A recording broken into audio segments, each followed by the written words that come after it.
Bonjour à tous. Au sommaire de cette nouvelle édition, les commerçants du centre-ville d'Évreux se soulèvent contre le projet MacArthur Glen à Douin. La Chambre de commerce et de l'industrie de l'Eure organisait le 22 janvier sa 3e nuit de l'orientation. Le 22 janvier également, l'espace jeune de la Madeleine vivait son inauguration. Sport. Le foyer d'éducation populaire de Guichainville a proposé différentes initiations à la boxe anglaise en vue d'une ouverture d'une section. Et enfin, nous vous présentons la personnalité de l'année 2010 que vous avez élue sur GEA TV.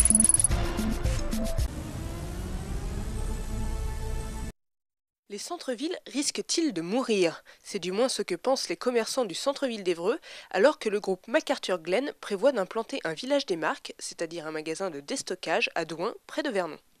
Tous les clients qui vont entrer là-bas, on ne les trouvera pas dans le centre-ville. Moi, je parle d'Évreux parce que je connais très bien Évreux, mais sinon, vous allez avoir la ville la plus touchée, ça va être Passy. Vernon, c'est les deux villes les plus proches. Et dans le rayon, nous, on va être touchés. Et il ne faut pas oublier, on ne touche pas qu'Évreux, Vernon, Passy. On touche jusqu'aux personnes qui habitent à Chartres, les commerçants de Chartres. On va de Chartres, de Mantes-la-Jolie, Villizy-II qui sont très inquiets aussi, et jusqu'à Rouen. Ce magasin, ça représente forcément une concurrence, mais c'est aussi une création d'emplois, non? Ah, parlons-en de la création d'emplois. Alors la création d'emplois, oui, des 25, des 30 heures, des emplois très précaires. Alors moi, le président de la CAP, je voudrais le voir vivre avec 700 € par mois, entre 600 et 700 € par mois, je l'ai déjà dit une fois. Les gens qui disent qu'ils ont inventé des emplois, 1000 emplois, oui, mais il faudrait qu'ils s'assument avec ce revenu-là. Parce qu'il ne faut pas oublier que ça va être des gens qui vont être touchés précairement. Et du fait que les personnes sont touchées précairement, ça fait du mal et ça ne fait pas du pouvoir d'achat non plus. Lors de leur réunion du 17 janvier dernier, les commerçants qui s'opposent au projet ont décidé de créer un collectif régional, à sa tête Claude May, qui voit le groupe MacArthur Glen une réelle menace. Le groupe financier, pour moi, c'est un prédateur du commerce et un prédateur de la petite et moyenne entreprise. Je citerai un exemple que je cite souvent, une remise en cause de la distribution, c'est la distribution du pétrole. Tout le monde a connu, il y a à peu près 25 ans, des stations dans tous les villages. Aujourd'hui, il n'y a plus qu'un pétrolier. Il y avait Esso, il y avait Antar, il y avait Elf. Maintenant, il n'y en a plus qu'un, c'est Total. On a supprimé des emplois en supprimant des points de distribution. 2, on a diminué le service parce que les utilisateurs se servent le carburant eux-mêmes.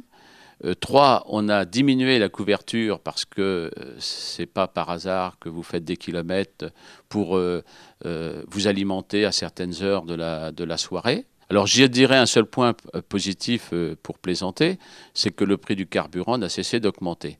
Je trouve que c'est dramatique d'assister à un démantèlement de réseau.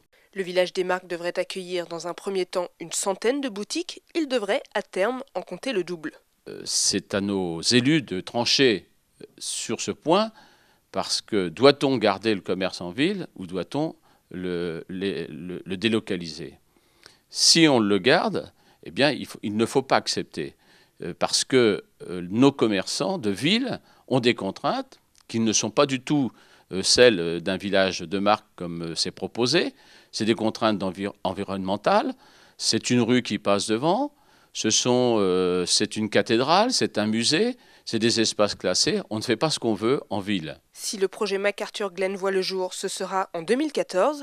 En attendant, les promoteurs du projet doivent venir rencontrer les commerçants d'Évreux le 7 février.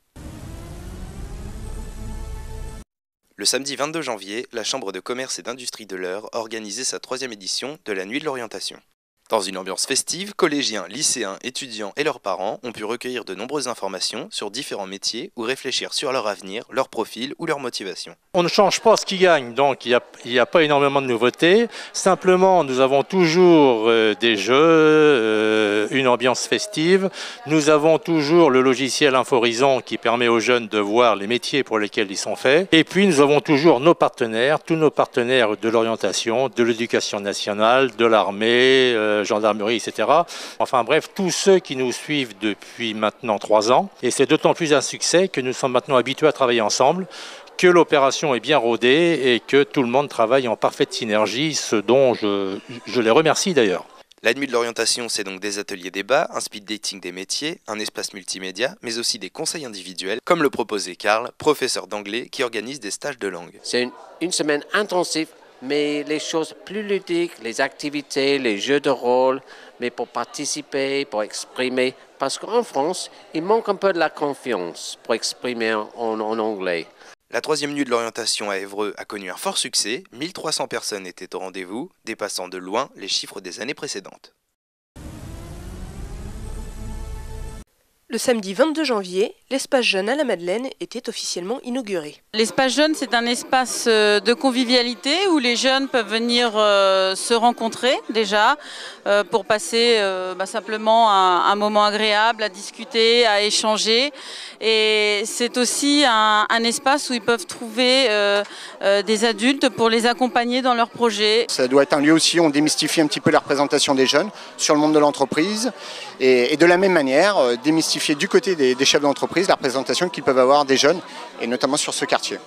Avec la présence de la radio Principe Actif, l'inauguration de l'espace jeune était l'occasion pour les jeunes de rencontrer les élus et de débattre avec eux des questions qui les préoccupent.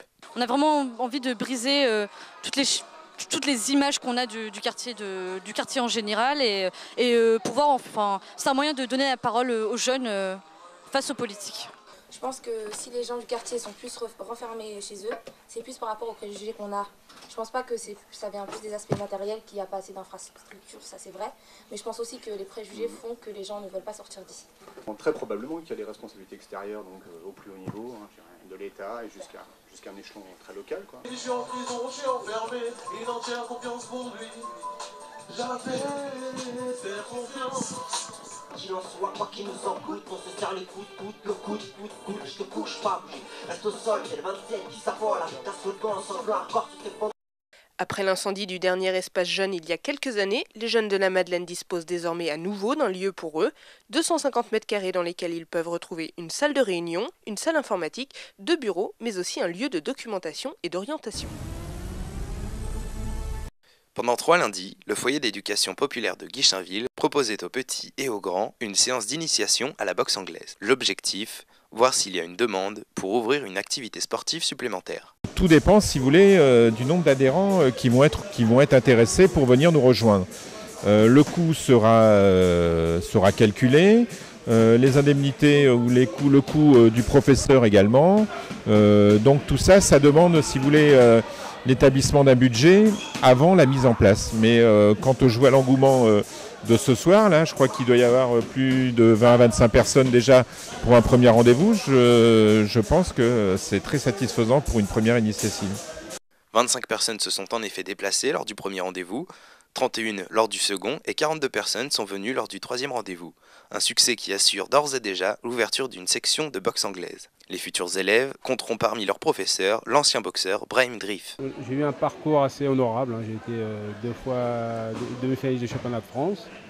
Et bon, dans le temps, il y avait quand même des clients. J'ai quand même boxé contre ce qu'il y avait de mieux dans le temps, comme le Christian Merle, Kayumba qui était champion d'Europe.